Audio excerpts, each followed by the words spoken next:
Hello, kumusta mga ka-59? Welcome back sa aking YouTube channel. Ayan, sa video ito mga ka-59 na pagbibigyan natin yung request ng isa nating ka-59 na si 59 na Khalil Kamensa. Ayun, sabi niya dito, Sir, gawa naman kayo ng request letter tungkol sa swapping ng day off. Ayun mga ka-59, pinagbigyan natin siya. At ito yung format kung paano gumawa ng swapping ng request ng day off para magkaroon kayo ng idea. Ito mga ka-59 na panoorin nyo. At ayun nga mga ka-59, syempre bago tayo mag-umpisa, muli hinihikayat ko kayo na mag-like at mag-subscribe sa aking YouTube channel at pindutin ang notification bell para lagi kang updated sa mga bagong video na ilalabas ko. Kaya umpisa na natin. Let's go!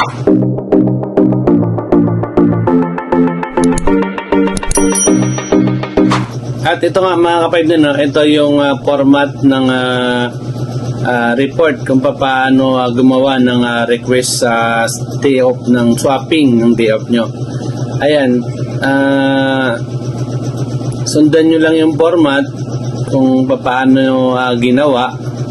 Gumawa rin ako ng English tapos Tagalog version para mas lalo nating makuha, para mas madali nating magkaroon tayo ng idea kaagad.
At ayun nga mga ka-59, no?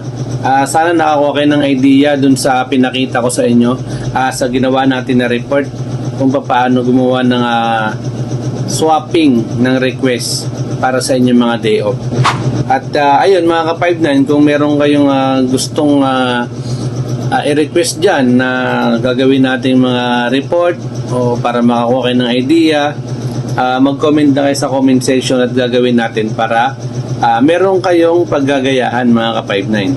At ayun, syempre, kung lagi natin paalala, always 1035 tayo lagi sa mga 20 para 74 tayo 16. Hanggang dito na lang muna tayo. Maraming salamat.